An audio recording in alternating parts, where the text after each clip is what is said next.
Hi everybody, it's David Fleming here from the Toronto Realty blog, and today I invite you to look at a brochure with me for a new condominium development. This one is simply called E. That's right, E as in the letter E. As in this case, the developer was too cheap to give you the whole letter. What's that? Small 4-year-old child? Yes, E. It comes after D in the alphabet. What's that, Elmo? Yes, E is for elephant. So, if you're a developer and you're marketing to 3- and 4-year-olds, I think they get the idea. As for the rest of the general buyer pool, what do you think about something as simple and inane as E? It's like they took It Condos, It Lofts, that I made fun of a while back, and they said that's really complex. We could just take that 2-letter word down about 50%, and we'll just go with 1 letter. Now, the building itself, Yonge and Eglinton. This is what they're proposing. Now that's a beautiful building, ladies and gentlemen. But can you imagine at the corner of Yonge and Eglinton, where the TD Bank currently is, what it would do to traffic congestion for 4 or 5 years if they were to construct that? Do you have any idea? Down to 1 lane maybe, or rotating lanes? You know, the guy with the sign that says stop on one side and slow on the other? That's what I think it would do. Do they have zoning in place? Do they have approval? Do they have permits? Or are they like everyone else right now that's simply selling the idea of building a condo? I don't know. I heard through the grapevine that they've got zoning for 64 stories, so this could be a reality. Now, what are they selling? They're selling a lifestyle. Like so many other condos we've seen. In this case, we have this woman swimming in this very sleek glass pool where the glass itself looks out over the city. Now, I use the word reality kind of cynically because if this was reality, this gorgeous woman, who's about a 9.5 out of 10, because we don't want to be completely unrealistic, is sitting here by herself, and this woman, who's all dripping wet in the pool, how come neither of them are surrounded by really gross, barbed wire tattooed, overly tanned, greasy-haired men? Like what happens anywhere in Toronto? Excuse my cynicism. But the units themselves, guys, look at the square footages. 466 square feet, 509 square feet, 514, 620, 692, 734, and the other building, 424 square feet, 486, 564, 651, 689, 698, and a couple of units over 700 square feet. So who are you marketing to? Who are you looking to buy into this development when the majority of the units are 450, 550 square feet?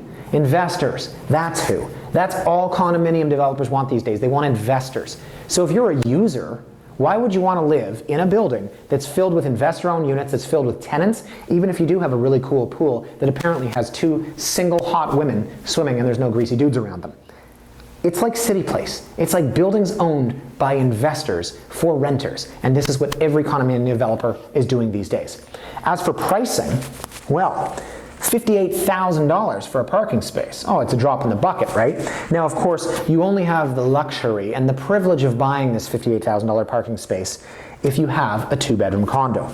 Financing, 25% before occupancy, which is kind of funny because you can buy a resale condo with 5% down, 10%, 15% if you want to be a little more conservative.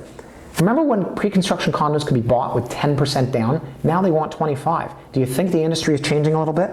And my favorite part, the square footage maintenance fees here, 52 cents a square foot. That's fantastic. But if you look here, it's $150 extra maintenance fee for a parking space. It is $30 extra for a locker maintenance fee. So if you take a 700 square foot unit and you add it up, it's not 52 cents, it's closer to 80. It's like 77 cents a square foot.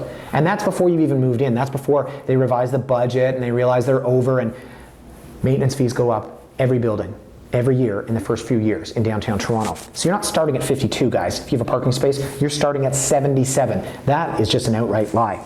Now the pricing itself, okay, $346,900 for a 509 square foot unit.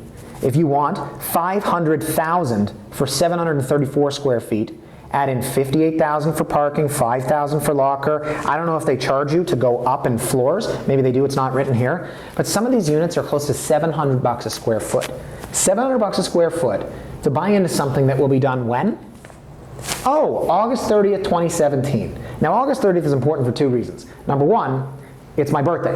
Number two, August 30th, 2017, they're essentially saying it's going to take minimum 5 years, because that is the minimum, guys. We know that every building in Toronto is delayed. When you look at something today and they say move in next year, you know that there's going to be all kinds of delays, and there's their occupancy, etc. Maybe a redesign, maybe they don't even build it.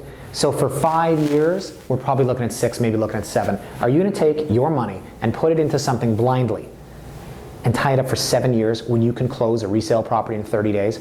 I don't understand the pre-construction condominium industry anymore. It doesn't make sense, especially when you have someone marketing E with a glass pool with a woman in a bikini and a sales center that doesn't even have a model suite. E-Condos, if it's not built, it'll probably be repackaged and resold as, I don't know, G-Condos. G-Condos. If I was a marketing person right now, I'd say, can I have my check